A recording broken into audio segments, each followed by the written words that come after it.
This is the 12, the newest release from Christopher Ward, and it is their take on a Genta integrated bracelet sports watch. In this video, I'm going to be answering some of the questions I've been seeing, like, how does this sit on the wrist? Could this be my daily wear? And is this too similar to the Czapek Antartique?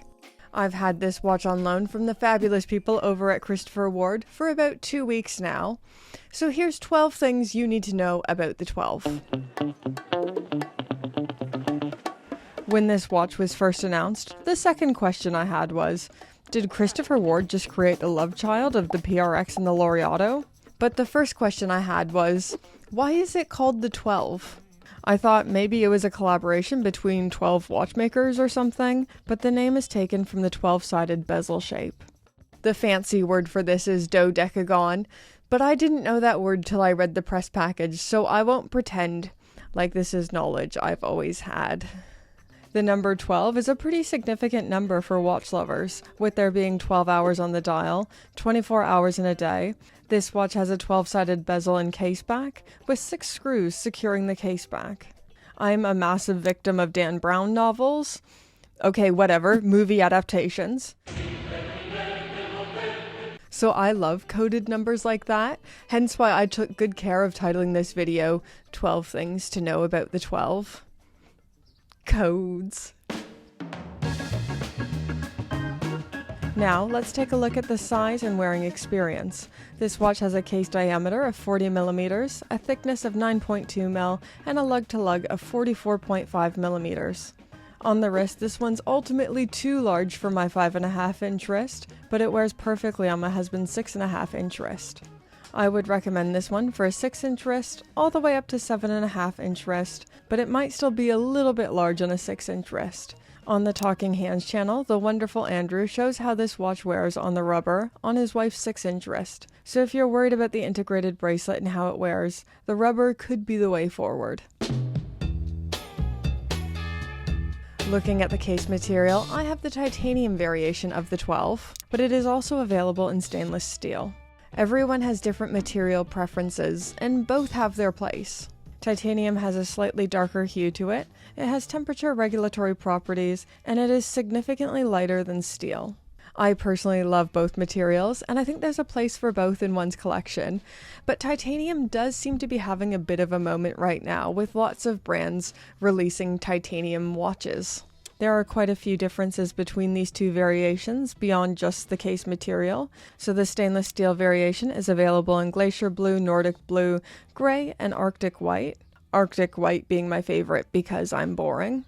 The titanium, on the other hand, has a fume dial, and it is available in only 2 colors, Astral Blue and Nebula Purple.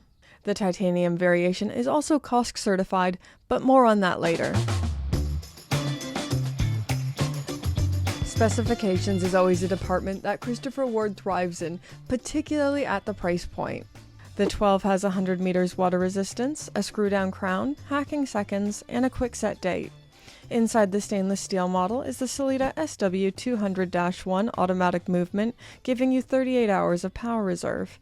And inside the titanium is the SW300-1 COSC certified automatic movement, giving you 56 hours of power reserve with a tolerance of -4 plus 6 seconds per day. This is massive for the accuracy geeks out there, which I'm not, but if you are... This watch has all of those go anywhere, do anything specifications I look for, and could definitely see this as a daily wear kind of watch. With any Genta design or Genta Homage, there must be a statement dial. Whether it is the AP Royal Oak, the IWC Ingenieur, Patek Philippe Nautilus, or the GP Laureato, a statement dial is a must, and Christopher Ward got the memo. So there is a textured dial of the company's twin flags logo, which represents the English flag and the Swiss flag, celebrating the brand's heritage. There is an applied logo, applied indices, and the date is neatly tucked away at the 6 o'clock. Interesting yet simple, just like my mom used to always say about me. Minus the interesting part. Alright, this is an area that Christopher Ward always delivers in. Finishing. Finish him! The bezel and case back encompasses 3 different types of finishing, so polishing, linear brushing, and sandblasting. Flowing into the next area we need to talk about, the bracelet. Now we could argue all day on what makes a bracelet an integrated bracelet and the minutiae of this category, but the truth is, I don't really care. So this is Christopher Ward's first ever integrated bracelet. I would describe it as the PRX improved. So it is a single link with brushed polishing, which forms perfectly to the wrist with no arm hairs removed. The links range in size from 4.2mm to 6.2mm to ensure greater flexibility, and it is fixed with screws rather than force-fit pins. If you hate the bracelet, that's okay, because it's also available on rubber. But I don't know how you could hate this bracelet. Looking at the clasp, this is a hidden butterfly clasp with the Christopher Ward logo and sadly no micro adjustments. This is often one of those sacrifices that comes with an integrated bracelet. Although 2 of the Holy Trinity brands, Vacheron Constantin and Patek Philippe, have found a way around this, adding in a little bit of micro adjustment in the bracelet that you can pull out and push back in. But to be fair, it's taken them a long time to get there, and I'm not quite sure if it's fair to compare Christopher Ward to Vacheron Constantin and Patek Philippe. Okay, so here's the juicy bit. Is this a homage? Yes. Christopher Ward has never been shy in citing their footnotes and the brands that inspire a particular watch.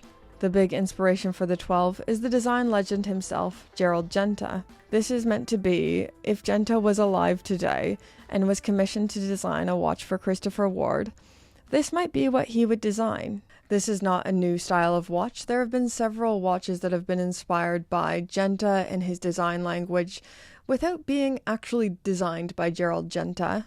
I am thinking of the Laureato, the PRX, or the controversial AP Royal Oak Offshore. Rumor has it, Genta wasn't too pleased with that one.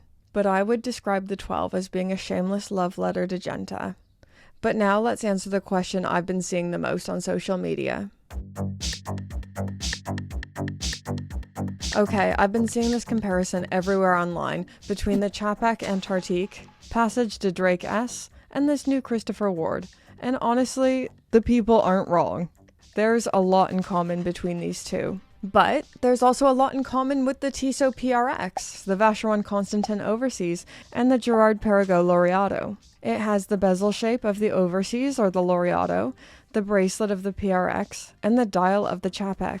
It feels like so many watches at the same time, but it isn't any of those either. It is something different. And the thing is, Christopher Ward isn't shy about citing its inspiration and including its footnotes, which I find refreshing. I was reading a book recently, Steal Like an Artist, and it's about how no one is actually creating anything new or original. We are all inspired by others, and there's no shame in that. We are resting on the shoulders of giants, and that's how things are going to be pushed forward. But even though we're all stealing from each other, there's still honor amongst thieves. There is a way to steal, and there's a way not to steal. There's good theft and bad theft. And if we look under the good theft column, I'd say that is Christopher Ward and the 12 perfectly. They honor the past and those who have come before them. Study, steal from many, credit, transform, and remix. They are stealing like an artist. Hey guys, Editing Brittany here. Something I should have said in this video, but I didn't say it. I don't know why I didn't say it. But the senior designer at Christopher Ward is a guy called Adrian Buchman, who used to work at Czapek, and he was a part of the team who designed the Antartique. So that could also explain the design language, and that puts a whole new interesting light on why this might look similar. Okay, how much does this cost? So you can buy the steel model for $1,200 or £1,050 on the bracelet, and the titanium costs $1,800 or £1,600 on the bracelet. Freaking amazing price point for the amount of watch you're getting. I was listening to an interview with Mike France recently, And I can't remember where I was listening to it, so I can't quote it, which I feel really annoyed about. But in this interview, he was saying most Swiss luxury manufacturers price their products 33 times above the production costs. Christopher Ward prices their watches 3 times. And that really struck me and stuck with me, even though I can't remember where I've heard it. I'm so sorry. So, okay, the 1970s and 80s sports watch genre has been done to death, but I'm still not sick of seeing it. There is something about this era of watchmaking that still speaks to people and we still love. I really, really enjoy this watch. And if you're looking for something that's like the Overseas, but you don't have a Vacheron kind of budget, like most people, I think this is a really strong option. I feel like this watch kind of bridges the gap between Tissot and Czapek, you know? Really good looking watch, really enjoyable to wear. I'm struggling to find something bad to say about this. It's just so reasonable and good. But anyways, these are just some of my thoughts on the brand new Christopher Ward the 12. I'd love to hear some of yours in those comments down below. Don't forget to do all that YouTube stuff, like, comment, subscribe, and stick around while I thank the patrons. So as we all already know, Pope tier patrons, actually all Gringa Patreon, are perfect people and they've never done anything wrong ever before in their lives. But I want to give a special shout out to the newest Pope tier patron, Jordan B. Yeah! Thank you, patrons. You keep my weird little stupid channel going. Couldn't do it without you guys. Mwah! Thanks, patrons!